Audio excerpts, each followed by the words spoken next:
Hello friends, welcome to Honey GS Academy. February 21st and 22nd daily current affairs with GS Points. First చూస్తే non group 2 వాళ్ళకి very famous 21st ఫిబ్రవరి international mother language day అని చెప్పేసి పిలుస్తాం. Non group 2 వాళ్ళకి ఈ day very famous. Theme ఏంటి అంటే silver Jubilee celebrations of international mother language day. So ఇది మదర్ లాంగ్వేజ్ డే అనౌన్స్మెంట్ జరిగి 25 years అయిపోయింది కాబట్టి థీమ్ అదే తీసుకున్నాం. ఈజీగా గుర్తుంటుంది. నాన్ గ్రూప్ 2 వాళ్ళు ఎక్కువ ఫోకస్ చేయండి ఈ డే మీద, గ్రూప్ 2 వాళ్ళకి అవసరం లేదు. నెక్స్ట్ పాలిటీలో ఒక ఆర్టికల్ వార్తల్లో వచ్చిందండి, 101 సబ్ క్లాస్ 4 ఆర్టికల్ అని చెప్పేసి. నోట్స్లో ఏముందో మర్చిపోండి, ఈ స్టోరీ బేస్లో చూడండి ఒకసారి. జనరల్ ఏంటి అంటే మనము ఎంపీగా పోటీ చేసినాం, ఎన్నికైనాం, రాజ్యసభ కావచ్చు, లోక్సభ కావచ్చు. సభకి రెగ్యులర్గా హాజరు కావాలి. ఒకవేళ 60 రోజుల కంటే ఎక్కువ గైర్హాజరు అయితే, సభ అనుమతి లేకుండా గైర్హాజరు అయితే, ఆబ్సెంట్ అయితే వాళ్ళు డిస్క్వాలిఫై అయిపోతారు జనరల్లీ. కాకుంటే ఈ లెక్కింపు చేసేటప్పుడు ఈ 60 రోజుల్ని వరుసగా సభ అనేది 4 రోజుల కంటే ఎక్కువ వాయిదా పడితే దాన్ని లెక్కించరు. ఇది రాజ్యాంగం లోపల ఉంది. మరి ఈ ఆర్టికల్ ఎందుకు వార్తల్లో వచ్చింది అంటే, ఇంతకుముందు నేషనల్ ఇన్వెస్టిగేషన్ ఏజెన్సీ యాక్ట్ ద్వారా అమృత్ పాల్ సింగ్ అని చెప్పేసి పంజాబ్లో very famous personality. So Amritpal Singh arrest అవుతాడు. ఇతను మొన్న లోక్సభ ఎన్నికల్లో ఇండిపెండెంట్ అభ్యర్థిగా పోటీ చేసి గెలుస్తాడు కూడా. ఇక్కడ నుంచి కాడూరు సాహేబ్ నుంచి, సో కాడూరు సాహేబ్ నుంచి గెలుస్తాడు కూడా. ఇప్పుడు ఏంటి అంటే ఇతనికి 60 రోజులు అయిపోతుంది. ఇంకా మొన్న 48 రోజులు ఎంతో అయింది మొత్తం మీద. డిస్క్వాలిఫై అయిపోయే ప్రమాదం ఉంది. ఇతను పంజాబ్ హర్యానా హైకోర్టుని అప్రోచ్ అయ్యాడు. అందుకు మనకి 101 సబ్ క్లాస్ 4 అని చెప్పేసి ఆర్టికల్ వార్తల్లో వచ్చింది. సో మరి సభ అనుమతి అని చెప్పేసి ఉన్నదిగా, సభ అనుమతి ఎట్లా తీసుకోవాలి అంటే, ఒక ఎంపీ ఎన్నికైండు, ఇతను కనుక గైర్హాజరు కావాలి అంటే ఒక విధానం ఉంటుంది. ఎవ్రీ హౌస్ లోపల గైర్హాజరు కమిటీ అని చెప్పేసి ఉంటుంది. సో గైర్హాజరు కమిటీ అని చెప్పేసి ఉంటుంది. ఈ కమిటీకి తను ఎందుకు ఆబ్సెంట్ అవుతున్నాడో వివరిస్తూ ఒక లేఖ రాయాలి. ఆ లేఖ మీద ఈ కమిటీ నిర్ణయం తీసుకొని తన నిర్ణయాన్ని సభ ముందు ఓటింగ్కి పెడుతుంది. సో సభ ఆమోదిస్తే కంగ్రాచులేషన్స్, నువ్వు ఆబ్సెంట్ కావచ్చు. సభ తిరస్కరిస్తే నువ్వు సభకి రావాల్సిందే, రాకుంటే గిట్ట సభ అనుమతి లేనట్టుగా భావించి డిస్క్వాలిఫై చేస్తారు. అయితే ఒకసారి లీవ్ అప్లై చేసుకోవాలంటే ఎన్ని రోజులు లీవ్ ఇస్తారంటే, సభ అనేది ఓన్లీ 59 days మాత్రమే ఇస్తుంది. అంతకంటే ఎక్కువ కావాలి అంటే మళ్ళీ అభ్యర్థన పెట్టుకోవాలి. మీకు ఏం అర్థం కావాలంటే, సభ సభ్యుడికి లీవ్ ఇచ్చే సభ అధ్యక్షుడు కాదు, సభనే ఇస్తుంది. గైర్హాజరు కమిటీ సిఫార్సు చేస్తుంది తన యొక్క ఉద్దేశాన్ని, సభలో ఓటింగ్ పెడుతుంది. ఆ ఓటింగ్ కనుక నెగ్గితేనే లీవ్ వస్తుంది, లేకుంటే రాదు. జనరల్లీ మనం బయట లీవ్ కావాలంటే హెడ్ ఆఫ్ ది ఇన్స్టిట్యూషన్కి లేఖ రాస్తాం. ఇక్కడ అట్లా కాదు, సభకి లేఖ రాయాలి, గైర్హాజరు కమిటీకి లేఖ రాయాలి. కమిటీ తన సందేశాన్ని సభ ముందు ఓటింగ్ పెడితే ఓటింగ్ విషయంలో ఏమొస్తుంది దాన్ని బట్టి లీవ్ రావాలని అవుతుందని చెప్పేసి డిసైడ్ చేస్తాం. ఇది విషయం అండి. బట్ ఇక్కడ చూస్తే మనం అమృత్ పాల్ సింగ్ కోర్టును అప్రోచ్ అయ్యిండు. ఐ డోంట్ అండర్స్టాండ్ ఎందుకు కోర్టును అప్రోచ్ అయ్యిండు. ఫస్ట్ ఏం చేయాలంటే ఇతను గైర్హాజరు కమిటీకి లేఖ రాయాలి. కమిటీ ఇట్లా నేను జైల్లో ఉండిపోయినా రాలేకపోతున్నా అని చెప్పేసి లేఖ రాయాలి, రిక్వెస్ట్ చేయాలి లీవ్ ఇవ్వాలని చెప్పేసి. సో ఇది మొత్తం మీద ఆర్టికల్ 101 సబ్ క్లాస్ 4 అని చెప్పేసి 60 రోజుల కంటే ఎక్కువ గైర్హాజరు అయితే సభ యొక్క అనుమతి లేకుంటే డిస్క్వాలిఫై అయిపోతారు. ఇంతవరకు ఎవరన్నా ఇలా కాలేదు. నెక్స్ట్ అండ్ సెకండ్ ఆర్టికల్, ఈ రేఖా గుప్తా ఆర్టికల్ మనకు ఎస్టర్డే ఆర్టికల్. ఇప్పుడు లోక్పాల్ అధికార పరిధి వార్తల్లో వచ్చిందండి, very very famous. So Lokpal అధికార పరిధి ఎందుకు వార్తల్లో వచ్చింది బ్రీఫ్గా చూస్తే, ఒక హైకోర్టు జడ్జిని విచారణకు హాజరు కమ్మని విచారించే అధికారం మాకు ఉందని చెప్పేసి లోక్పాల్ ఉత్తర్వులు జారీ చేసింది. సుప్రీంకోర్టు ఏమన్నదంటే, హైకోర్టు న్యాయమూర్తులు రాజ్యాంగం ప్రకారం ఏర్పాటు అవుతారు, రాజ్యాంగం ప్రకారం నియామకం అవుతారు, మీకు అధికార పరిధి లేదు అని చెప్పి సుప్రీంకోర్టు స్టే విధించింది. మార్చి 1st వీక్ కేసు వాయిదా వేసింది. మనం డిస్కస్ చేద్దాం లోక్పాల్ అధికార పరిధి ఎంతవరకు ఉంటుంది, హైకోర్టు న్యాయమూర్తులు విచారణ చేయవచ్చా, లోక్పాల్ వాదన ఏంటి, సుప్రీంకోర్టు వాదన ఏంటి చూద్దాం. ఫస్ట్ లోక్పాల్ యొక్క అధికార పరిధి ఏంటి అంటే, లోక్పాల్ మనకి 2013 చట్టం ద్వారా ఏర్పాటు అయింది, 2014లో ఏర్పాటు అయింది. లోక్పాల్ యాక్ట్ అని చెప్పేసి వెరీ ఫేమస్ యాక్ట్, చట్టబద్ధ సంస్థ. అధికార పరిధి చూస్తే ఒకటి, ఇది మాజీ అంటే పనిచేసిన ప్రస్తుత ప్రజెంట్ పిఎంలని విచారణ చేయవచ్చా? చేయవచ్చు. కాకుంటే కొన్ని అంశాలు మినహాయింపు ఉంటుంది. ఆ అంశము అంతర్జాతీయ అంశం అయితే, ఆ అంశం సెక్యూరిటీ అంశం అయితే, ఆ అంశం పబ్లిక్ ఆర్డర్ అంశం అయితే, ఆ అంశము స్పేస్ టెక్నాలజీ అయితే, ఆ అంశము అటామిక్ ఎనర్జీ అయితే మినహాయింపు అయితే వస్తుంది. సెకండ్ది మాజీ మరియు ప్రజెంటు కేంద్ర మంత్రులు విచారణ చేయవచ్చు. థర్డ్ది ప్రభుత్వ అధికారులు అంటే ఐఏఎస్ ఆఫీసర్స్ కావచ్చు, లేకుంటే గ్రూప్ ఏ బీసీడీ అని చెప్పేసి ఉంటారు, వాళ్ళందరినీ విచారణ చేయవచ్చు. ఫోర్త్ది అండి, పార్లమెంటు చట్టం ద్వారా ఏర్పాటు చేయడం కానీ, లేదా సెంట్రల్ గవర్నమెంట్ యొక్క ఫండింగ్ ఫుల్ కావచ్చు, పార్షియల్ కావచ్చు, పొందే సంస్థల యొక్క అధిపతుల్ని, అధికార సిబ్బందిని విచారణ చేయవచ్చు. సో పార్లమెంట్ చట్టం ద్వారా ఏర్పాటు చేయబడ్డ సంస్థలు కావచ్చు, లేదా సెంట్రల్ ఫండింగ్ ఇన్స్టిట్యూషన్ కావచ్చు, వాళ్ళని విచారణ చేయవచ్చు. ఫిఫ్త్ది ఫారెన్ కంట్రిబ్యూషన్ రెగ్యులేషన్ యాక్ట్ అని చెప్పేసి 2010లో వచ్చింది. దీని ప్రకారము ఎవరైనా వ్యక్తి విదేశీ వ్యయాలము 10 లక్షల కంటే ఎక్కువ తీసుకుంటే 1 ఇయర్లో వాళ్ళు కూడా విచారణ అధికార పరిధి కిందకే వస్తారు. ఈ 5 అంశాలు బైహార్ట్ చేయండి, ఇన్ఫ్యాక్ట్ గుర్తుపెట్టుకోండి కంపల్సరీ. ఇప్పుడు మనకు ఈ లోక్పాల్ ఏమంటుందంటే, ఈ హైకోర్టులు అనేవి రాజ్యాంగం ప్రకారం ఏర్పాటు కాలేదు. ప్రీ ఇండిపెండెన్స్ టైంలోనే ఇండియన్ హైకోర్టు యాక్టు 1861 అని చెప్పేసి దీని ప్రకారం ఏర్పాటు అయినాయి.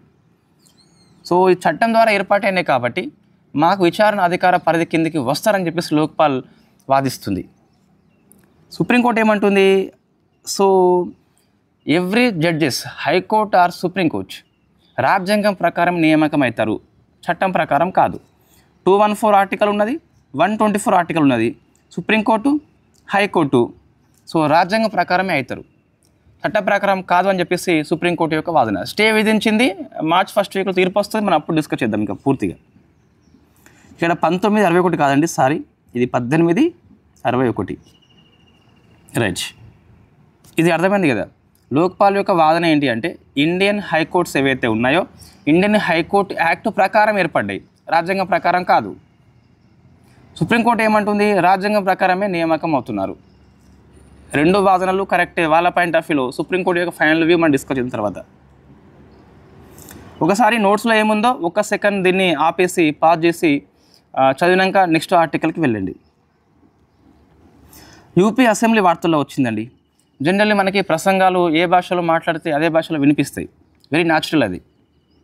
అయితే యూపీ అసెంబ్లీ సభ్యులకి ఒక వెసులుబాటు కల్పించింది యూపీ అసెంబ్లీ టెక్నాలజీ ఉపయోగించి. అవధి భాష, బ్రజ్ భాష, భోజ్పూర్ భాష, బుందేల్ఖండ్ భాష, ఆంగ్ల భాష లోపల వినేలా సౌకర్యం కల్పించింది టెక్నాలజీ ఉపయోగించి. ఫర్ ఎగ్జాంపుల్ నేను యూపీ అసెంబ్లీ ఎమ్మెల్యే అనుకోండి, నాకు భోజ్పూర్ భాష అంటే బాగా వస్తుంది. ఆ సభ్యుడు ఏ భాషలో ప్రసంగం చేసినప్పటికీ నాకు భోజ్పూర్ భాషలో వినిపిస్తుంది. టెక్నాలజీ ఉపయోగించి దీన్ని సౌకర్యం ఏర్పాటు చేస్తుంది. ఫస్ట్ అసెంబ్లీ కాబట్టి గుర్తుపెట్టుకోండి. సో ట్రాన్స్లేషన్ ఫెసిలిటీ కల్పించిన first assembly UP assembly. Economy అండి, బీమా రంగము ఇది మనం డిస్కస్ చేసినాం ఆల్రెడీ నిన్ననే. సాయిల్ హెల్త్ కార్డుకి సో 10 years పూర్తయిందండి. జనరల్ గవర్నమెంట్ పథకాలు 10 years 5 years ఒక మైల్ స్టోన్ అచీవ్మెంట్ అయినప్పుడు ఎగ్జామ్లో ప్రశ్న వస్తుంది. మళ్ళీ ఇది మన ఎకనామిక్ సిలబస్లో ఉంది, వ్యవసాయం పాఠం లోపల వస్తుంది. సో 19 February 2015 లోపల రాజస్థాన్లో ఉన్న సూరత్గఢ్ లోపల PM మోడీ స్టార్ట్ చేసిండు. ఏ మినిస్టర్ కింద పనిచేస్తుంది? వ్యవసాయ శాఖ అని చెప్పేసి very famous. What is the soil health card? Soil నేల ఆరోగ్య కార్డు అని చెప్పేసి పిలుస్తాం కదా. మనకి నేల లోపల 12 పారామితుల ఆధారంగా వాటిని కొలిచి ఆ నేలకి ఏం అవసరమో, ఎంత పాలలో అవసరం అని చెప్పేసి కార్డు రూపంలో రైతుకు అందజేస్తారు. అదే సాయిల్ హెల్త్ కార్డు అని చెప్పేసి పిలుస్తాం. ఈ 12 మనం గుర్తుపెట్టుకోవాలండి. ఇంతకుముందు ఒకసారి ప్రశ్న వచ్చింది. ఒకటేమో మాక్రో న్యూట్రియంట్స్ అంటే స్థూల పోషకాలు అని చెప్పేసి పిలుస్తాం. నత్రజని, ఫాస్ఫరస్, పొటాషియం. మైక్రో న్యూట్రియంట్స్ సూక్ష్మ పోషకాలు, zinc, iron, copper, manganese, boron. Secondary nutrients అంటే సల్ఫర్ కిందికి వస్తుంది, సల్ఫర్. ద్వితీయ పోషకాలు అని చెప్పేసి పిలుస్తాం. బయాలజీ పార్టే ఇది, బట్ మనకి ఎకనామీలో ఈ స్కీమ్ ఫేమస్ కాబట్టి డిస్కస్ చేస్తున్నాం. ఫిజికల్ పారామీటర్స్ నేల యొక్క స్వభావం బట్టి కూడా వాళ్ళు కొన్ని సలహాలు ఇస్తారు అన్నట్టు. pH లెవెల్ ఎంత ఉంది అంటే ఆమ్లత్వమా లేదా క్షారత్వం అని చెప్పేసి వాళ్ళు చెప్తారు. ఎలక్ట్రికల్ కండక్టివిటీ ఎంత ఉంది, ఆర్గానిక్ కార్బన్ లెవెల్స్ ఎంత ఉంది అని చెప్పేసి వాళ్ళు నేల యొక్క సారం బట్టి టెస్ట్ చేసి సలహాలు అయితే ఇస్తారు. ఈ 12 గుర్తుపెట్టుకోవాలి. ప్రశ్న ఇంతకుముందు వచ్చింది కాబట్టి బాగా ఫోకస్ చేయండి. సో మరి ఈ కార్డు వచ్చేసి ఎన్నిసార్లు ఇస్తారంటే జనరల్లీ టెస్ట్ చేసేది 2 సార్లు అండి ఇయర్కి. కార్డు అప్డేట్ మాత్రము 3 ఇయర్స్కి ఒకసారి చేస్తారట. సో ఇది మీకు స్కీమ్ స్టార్టింగ్లో ఉండే, బట్ ఇప్పుడు జనరల్లీ అమలు చేసేది మాత్రము ఈ ఖరీఫ్ అండ్ రబీ సీజన్లో పంట లేని టైం లోపల నేలను టెస్ట్ చేసి కార్డ్స్ని అప్డేట్ చేస్తున్నారు. సో మరి ప్రజెంట్ ఈ సాయిల్ హెల్త్ కార్డ్ అని చెప్పేసి అదే పేరుతో పనిచేస్తుందా? లేదండి ఇక్కడ. So soil health and fertility అని చెప్పేసి మనం పేరు మార్చుకున్నాము. పేరు మార్చుకొని రాష్ట్రీయ కృషి వికాస్ యోజన కిందకి ఈ స్కీమ్ తీసుకొచ్చాము 22-23 లోపల. ఇది గుర్తుపెట్టుకోవాలి. ఈ ఎకనామిక్ సర్వే లోపల మనకి, సో మీ సర్వే అంటే 1 ఇయర్ సర్వే కాదు, 3-4 ఇయర్స్ సర్వే కూడా చదవాలి కొన్నిసార్లు. అంటే ఆ స్కీమ్స్ మనకి అప్డేట్ అయినప్పుడు చూసుకోవాలి. ఇప్పుడు ఏంటి, సాయిల్ హెల్త్ కార్డ్ వచ్చేసి ఆ పేరుతో లేదు, సాయిల్ హెల్త్ అండ్ ఫెర్టిలిటీ అని చెప్పేసి ఉన్నది. దీన్ని రాష్ట్రీయ కృషి వికాస్ యోజన కిందకి 2022-23 ప్రాంతం లోపల తీసుకొచ్చారు. సో అన్నీ మనం అప్డేట్స్ ఇస్తున్నామండి. ఎకనామిక్ కోర్స్, పాలిటీ కోర్స్ లోపల స్టాటిక్తో పాటు అప్డేట్ వరకు డిస్కస్ చేస్తున్నాం. ఎగ్జాంపుల్ రాష్ట్రపతి పరిపాలన మనం నిన్న పాఠం అయిపోయింది కదా, అందులో మణిపూర్ లోపల మనం డిస్కస్ చేసి ఉన్నాం. So static, basic concept, advanced technology, advanced application and updates కూడా. స్పేస్ ఆర్టికల్ వార్తల్లో ఉన్నదండి, నీటి రహిత కాంక్రీట్. జనరల్లీ మనకి కాంక్రీట్ అవసరం ఉంటే సో సిమెంట్ అవసరం ఉంటుంది, కంకర అవసరం ఉంటుంది, ఇసుక అవసరం ఉంటుంది, నీరు అవసరం ఉంటుంది. సో అంగారకు లాంటి ప్రాంతం లోపల వాటర్ అనేది చాలా కష్టం కాబట్టి సో అక్కడ నిర్మాణం చేయాలంటే వాటర్ అవసరం ఉండద్దు కాబట్టి ఐఐటి మద్రాసు నీటి అవసరం లేని సల్ఫర్ సహాయంతో కాంక్రీట్ని డెవలప్మెంట్ చేసింది. ఒక మంచి అచీవ్మెంట్ వాటిని మనం గుర్తుపెట్టుకోవాలి. ఇన్నోవేషన్ ప్రక్రియ అని చెప్పేసి పిలుస్తాం. నీటి అవసరం లేకుండా సల్ఫర్తోని ఐఐటి మద్రాస్ కాంక్రీట్ని ఏర్పాటు చేసింది. అంగారకుడు లాంటి గ్రహాల మీద నిర్మాణం కోసం అని చెప్పేసి పనిచేస్తుంది. ఫ్యాక్ట్ క్వశ్చన్ అది. సో నెక్స్ట్ సైన్స్ అండ్ టెక్నాలజీలో ఒక 3 ఆర్టికల్స్ వార్తల్లో వచ్చినాయండి. ఫస్ట్ది మజోరానా 1 అని చెప్పేసి పిలుస్తాం. ప్రపంచంలో మొట్టమొదటి క్వాంటమ్ చిప్ ఇది. క్వాంటమ్ కంప్యూటర్లు ఉపయోగించే చిప్. దీన్ని మైక్రోసాఫ్ట్ డెవలప్మెంట్ చేసింది. జస్ట్ ఆ పేరు అండ్ ఇన్స్టిట్యూషన్ పేరు గుర్తుపెట్టుకోవాలి. మెదడు వాపుని అంతర్జాతీయ ముప్పుగా WHO ప్రకటించింది, గ్లోబల్ థ్రెట్గా ప్రకటించింది. ఎగ్జామ్లో వస్తుంది. ఇటీవల WHO ఏ వ్యాధిని అంతర్జాతీయ ముప్పుగా ప్రకటించింది, గ్లోబల్ థ్రెట్గా అంటే మెదడు వాపు అని చెప్పేసి పిలుస్తాం. సో మనకి వ్యాధి వార్తల్లో ఉన్నప్పుడు ఆ వ్యాధి కారక జీవి ఏంటి, మనుషులకు ఎలా వస్తుంది, హ్యూమన్ టు హ్యూమన్ వస్తుందా, వ్యాక్సిన్ ఉందా, ఇవి చూసుకోవాలి. ఇది ఒక వైరల్ ఇన్ఫెక్షన్. మనకు క్యూలెక్స్ జాతి దోమ ద్వారా వస్తుందండి. ఆ దోమ ఫస్ట్ ఇన్ఫెక్ట్ అయి ఉండాలి, అప్పుడే వస్తుంది. Human to human there is no evidence still, అంటే పాసిబిలిటీ లేదు. నెక్స్ట్ చైనా దేశంలో మరొక కొత్త వైరస్ వచ్చింది గబ్లెం నుంచి. దాని పేరు HKU5-CoV-2 అని చెప్పేసి పిలుస్తాం. ఇంకా సమాచారం ఇక్కడ ఏమీ లేదు మనకు, చూద్దాం రేపు. Next and government policy.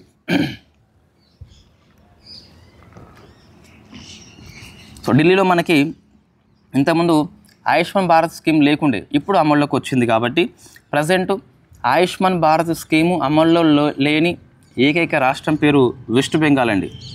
అచ్చా, ఇంకోటి ప్రజెంట్ మహిళా సీఎంలు ఎన్ని రాష్ట్రాలు పనిచేస్తున్నారు, ఇది మీరు ఆన్సర్ చేయండి. నెక్స్ట్ అండి, డిజిటల్ పైలట్ లైసెన్స్ని ఇండియా ప్రారంభించింది. మనకు డిఎల్ ఉంటుందిగా, డ్రైవింగ్ లైసెన్స్ ఆన్లైన్లో ఇస్తున్నారు ఇప్పుడు. అట్లనే పైలట్ కూడా సో ఆన్లైన్లో ఇస్తున్నారు. ప్రపంచంలో first country China, second country మన కంట్రీ ఇండియా. అది పెద్దగా ఇంపార్టెంట్ ఏం కాదండి. నెక్స్ట్ నియామకాలు మనకి వార్తల్లో ఉన్నాయి. అనంత నాగేశ్వరన్ ప్రధానమంత్రి ఆర్థిక సలహాదారుడిగా 2027 వరకు పదవీకాలం పొడిగించారు. బీవీఆర్ సుబ్రహ్మణ్యం నీతి ఆయోగ్ CEO మరొక 1 ఇయర్ పదవీకాలం పొడిగించారు. నిన్న పేపర్లో వచ్చింది ఈనాడు ఆర్టికల్ లోపల అగ్రగామి కంపెనీలు ఇండియా యొక్క అధిపతులు అని చెప్పేసి. ఒకసారి చూసుకోండి, ఎగ్జామ్లో వచ్చే అవకాశం చాలా ఎక్కువ సార్లు వచ్చింది కూడా. నెక్స్ట్ కాష్ పటేల్, ఇది కరెంట్ అఫైర్స్ కాదు, జస్ట్ ఈనాడు ఆర్టికల్లో వచ్చింది, చూసుకోండి. సో కాష్ పటేల్ ఈయన అమెరికా యొక్క దర్యాప్తు సంస్థ FBI, వెరీ ఫేమస్ కదా, దాని డైరెక్టర్ జనరల్గా ఎన్నికైండు. సో ఫస్ట్ ఇండో అమెరికన్ అని చెప్పేసి పిలుస్తాం. మన ఇండో అమెరికన్స్ ఎవరైతే ఉంటారో అమెరికా లోపల కొన్ని సంస్థలకు హెడ్గా ఉన్నప్పుడు వాళ్ళు ఫస్ట్ అయితే గిట్ట అది ఎగ్జామ్లో వస్తుంది. నెక్స్ట్ వ్యక్తులు అండి. అస్సాం లోపల పూర్ణిమ దేవి బర్మన్ వార్తల్లో వచ్చింది. టైమ్ మ్యాగజైన్ 25 ఇయర్ గాను ఉమెన్ ఆఫ్ ది ఇయర్గా అనౌన్స్మెంట్ చేసింది. ఈమె దేనికి ఫేమస్ అంటే మనకి హర్గిలా అని చెప్పేసి ఒక కొంగ జాతి ఆ పక్షులు అంతరించిపోతున్నాయని చెప్పేసి రక్షణ కోసం అని చెప్పేసి ఫైట్ చేస్తుంది ఆమె. కాబట్టి ఈమె వార్తల్లో ఉంది హర్గిలా జాతి కొంగ కోసం అని చెప్పేసి. ఈమె 22nd ఇయర్లో champion of the earth award వచ్చిందండి, UNEP ఇస్తుంది. సో టైం అవుతుంది. నెక్స్ట్ మెట్రో, ఈ తెలంగాణ కరెంట్ అఫైర్స్ అండి.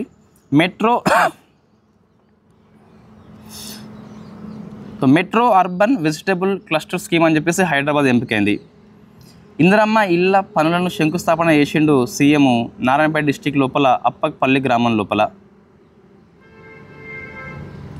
ఏపీ చూస్తే చెత్త పన్ను అని చెప్పేసి ఉంది కదా, నగరాల్లో పట్టణాల్లో విధిస్తున్నాం కదా, దాన్ని రద్దు చేసింది. 24 డిసెంబర్ 31 నుంచి అమల్లోకి వస్తుంది. రెట్రోస్పెక్టివ్ ఎఫెక్ట్ అంటే గత కాలానికి మనం వర్తింపు చేస్తున్నాము.